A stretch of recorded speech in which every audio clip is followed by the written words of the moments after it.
na'am. To wannan shine misalin mu na biyu a ƙarƙashin arkanu tashbih at-tashbih da kuma arkanu tashbih. Sai mu kalla anta kallaiti fi shaja'ati wal iqdami was sayfi fi qira'il khutub. Na uku kuma ka anna akhlaqaka fi lutfiha wa riqqatin fiha nasimu sabah. Sai mu fara fitar da arkan na wannan.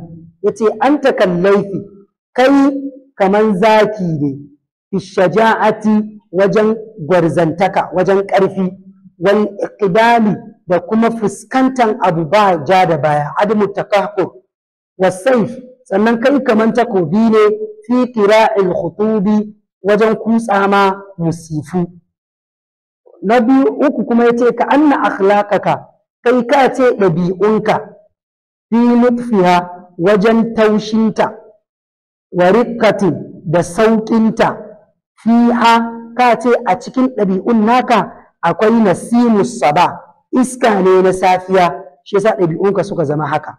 To anan mu fara ɗaukar na farko na biyun nan yace anta kallati fi shaja'ati wal iqdam shikenan anta sai ya zama mana al-mushabba kamar da muka faɗa a baya al-mushabba kafun sai ya zama mana adatu tashbih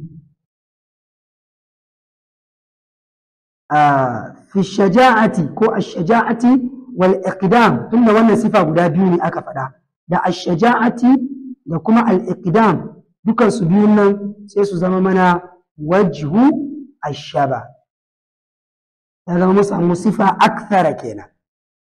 To za mu iya takdirin wawun din a matsayin wawul ataf ai wa anta kasayfi fi qira'il khutub tashbihi biyu ne aka yi mana ana amma ba sai na ƙara maimaitawa ba sai ya zama takdirin wa anta shine mushabba kasai kaf din sai ya zama adatu tashbih as-sayfin nan shine al-mushabbahu bihi sannan qira'il khutub shine wajhu shaba. Dama sun ce mana ai adat din zai iya zamantowa malfuza zai iya zamantowa malhuza. To anan adat namu ya zama malhuza kenan nan kuma adat namu ya zamanto malfuza. Sai misali na uku yace ka anna akhlaqaka mun riga da mun yi fasara to sai mu ce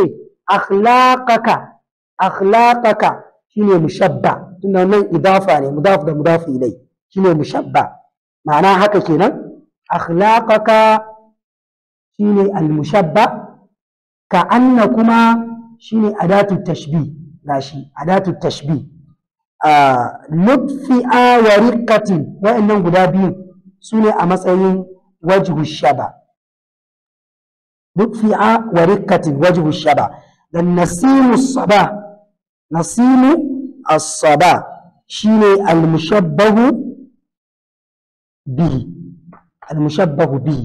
To dama sun faɗa mana in dai suna zo bayan kaf yana zama mushabbahu bihi ko wannan kamar mu rubuta shi ba ma al-mushabbahu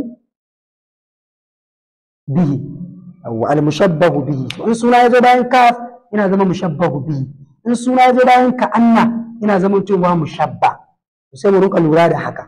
Wannan shine ƙarin bayani akan arkan tashbih. Sai misali na ƙarshe wannan shine misali na hudu kuma shine na ƙarshe a ƙarƙashin at-tashbih na arkanu tashbih da muke yi.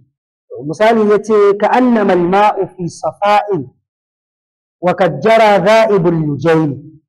Wani ne sha'ir ya faɗa yace kai ka ce ruwa annama al-ma kai ka ce ruwa fi safa'in wajen haske da kalakalansa inda zai zama fiyo wa kad jara wadda hakika ruwan ya riga da ya gudana a ƙasa za'ibul lujai kai ka ce wannan rikakken zinari da azurfa ne al-lujai shine az-zahabu wal fidda zinari da azurfa. Za mu iya dan takdirin jumla za mu ce ka annama al-ma'u za'ibul lujaini fi safa'in wa kad jara ruwa ka ce shi narkakken zinari da azurfa ne wajen haske hakika ya gudana. To in har an gane tashbihin kawai sai mu zo mu ce to alma'u shine zai zama mana almushabba ba ruwanmu da waccan nan ma din suna ce mata kafatun anil amal a ilimin nahwu sai mu dauki za'ibul mujay inda wannan mudaf ne da mudaf ilai sai ya zama mana al-mushabbahu bihi namu kenan. Safa'in sai ya zama mana wajhu shaba. Wannan shine saura mana ɗaya shine adatu tashbih ka anna, babu wannan ma ɗin, ka anna kawai sai mu ce masa wajhu ashaba. kun ga mun fitar da arkan tashbih namu guda hudu: al-mushabbahu bihi,